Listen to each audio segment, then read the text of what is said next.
Oke, ya Allah. Ya Allah. Ismail, warga desa Bagok, Kecamatan Pasirian, Lumajang ini terjebak derasnya aliran banjir lahar hujan Gunung Semeru.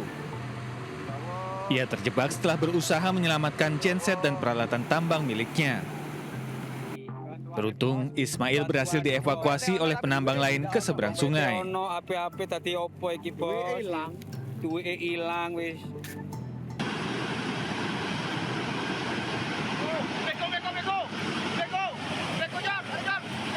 Banjir lahar hujan Gunung Semeru terjadi setelah wilayah puncak Gunung Semeru diguyur hujan deras. Getaran banjir lahar terekam di seismograf dengan amplitudo maksimal 45 mm dengan durasi 12.000 detik.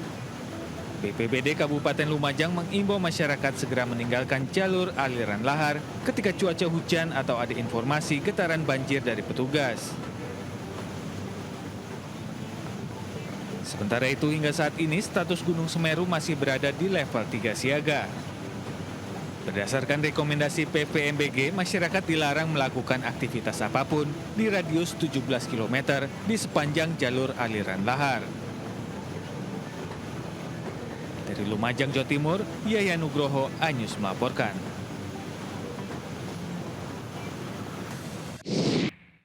Perampok yang mengelak.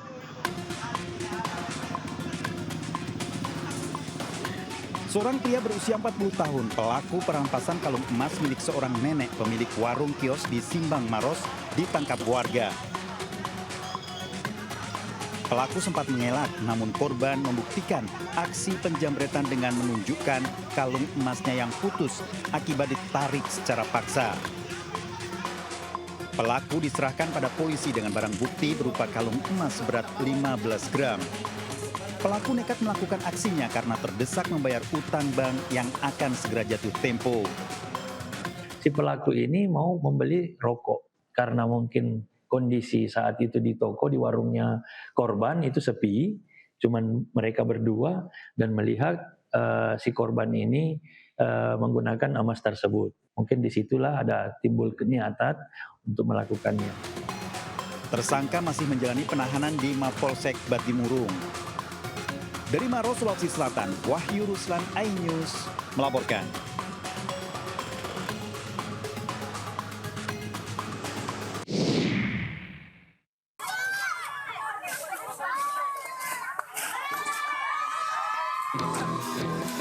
Puluhan warga melakukan pengerusakan dan pembakaran warung remang-remang di Desa Tanjung Anom, Kecamatan Mau, Kabupaten Tangerang, Banten. Warung semi permanen yang terbuat dari kayu ini dirusak, dilempari batu, hingga dibakar oleh warga. Aksi tersebut dipicu keresahan warga tentang adanya dugaan praktek prostitusi di warung tersebut. Tempat prostitusi berkedok warung kelontong ini berada di pinggir jalan lingkungan warga yang membelakangi area persawahan. Warga pun mendapatkan sejumlah alat kontrasepsi yang tercecer di area warung. Pihak kecamatan setempat mengaku sudah melakukan teguran terhadap pemilik warung untuk segera menutup praktek prostitusi yang dinilai meresahkan warga. Infonya berkedok warung kelontong, infonya. Tapi mungkin ada juga yang beberapa warung lain yang memang dikemas berkedok yang lain juga. Pihak Satpol PP Kabupaten Tangerang akan melakukan pengetatan pengawasan dan penertiban tempat yang dijadikan sarang prostitusi. Dari Kabupaten Tangerang, Banten, Aimar Rani melaporkan. Iya, itu makanya aku bilang uang cash itu harus kalian terima. Masa harus juris? Nenek-nenek itu kan nggak ada jurisnya. Gimana? Udah telepon itu bos kalian dulu. Cepat. Emosi seorang pria di dalam video ini tak terkendali setelah melihat seorang nenek ditolak saat hendak membeli roti dari sebuah toko. Pria itu memprotes kebijakan toko yang hanya menerima pembayaran non-tunai. Sementara si nenek tidak memiliki akses untuk mode pembayaran tersebut. Setelah diunggah ke media sosial, beragam tanggapan muncul hingga akhirnya pihak toko roti buka suara. Menanggapi polemik yang terlanjur menyebar di publik, manajemen toko berdalih menggunakan sistem pembayaran non-tunai bertujuan semata-mata untuk memudahkan pelanggan. Selain mendapat tanggapan tajam dari publik, ternyata Bank Indonesia juga turut bereaksi atas viralnya kasus ini. Dalam unggahan di media sosial resmi, BI menegaskan bahwa penolakan terhadap rupiah dalam pembayaran bertentangan dengan undang-undang yang berlaku. Itu ada pilihan di transaksi sistem pembayaran, kita menyediakan ada 2 cara, bisa cash, bisa tunai, bisa non tunai. Jadi masyarakat punya pilihan. Undang-Undang Nomor 7 Tahun 2011 tentang mata uang dengan jelas menyebut bahwa setiap orang dilarang menolak rupiah yang digunakan sebagai pembayaran kecuali jika keaslian uang diragukan. Tidak hanya sekedar imbauan tetapi juga ada ancaman pidana bagi siapapun yang melanggar. Hukuman berupa minimal kurungan 1 tahun atau denda hingga 200 juta rupiah. Namun sayangnya penolakan pembayaran menggunakan uang tunai belakangan justru marak ditemukan. Tidak hanya sekedar penolakan metode bayar, tetapi praktek seperti ini juga sebagai bentuk penolakan terhadap hak warga negara. Karena sejatinya rupiah adalah alat pembayaran yang sah dan dijamin langsung oleh undang-undang. Sehingga tidak ada alasan penolakan pembayaran transaksi secara tunai menggunakan uang rupiah. Tim Liputan iNews melaporkan.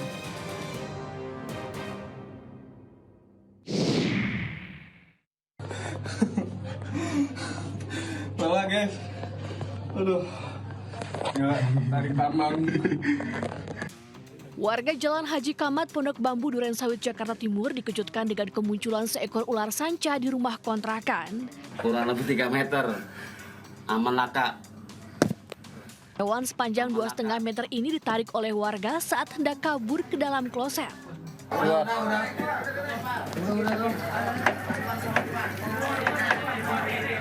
Ini mau keluar nih. Namun tak mudah bagi warga untuk menarik ular ini keluar. Warga pun meminta bantuan petugas Gulkarmat Sektor Durensawit, Jakarta Timur. Alhamdulillah. Petugas yang tiba di lokasi bersama warga berupaya mengevakuasi ular dari dalam kloset dengan menggunakan peralatan khusus. Ular sanca sepanjang 2,5 meter ini kemudian dibawa ke kantor Gulkarmat Sektor Durensawit, Jakarta Timur. Nantinya ular akan diserahkan ke Balai Konservasi Sumber Daya Alam. Dari Jakarta, Rizky Falupi, iNews melaporkan.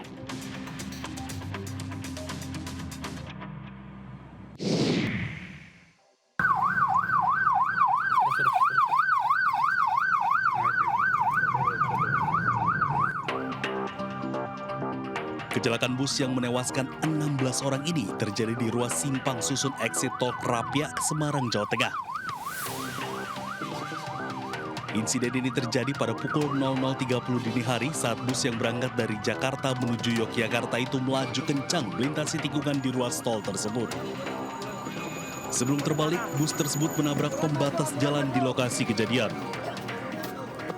Akibatnya, 16 penumpang bus tewas dari total 34 penumpang yang diangkut oleh bus milik PO Cahaya ini. Petugas yang tiba di lokasi segera mengevakuasi korban ke 3 rumah sakit, yaitu RSUP Dr. Karyadi, RS Columbia Asia, dan RS Tugu Semarang. Hingga kini petugas menyelidiki penyebab kecelakaan ini terjadi. Diduga sopir bus kehilangan kendali lantaran melaju di tikungan dengan kecepatan tinggi. Tim Liputan iNews melaporkan.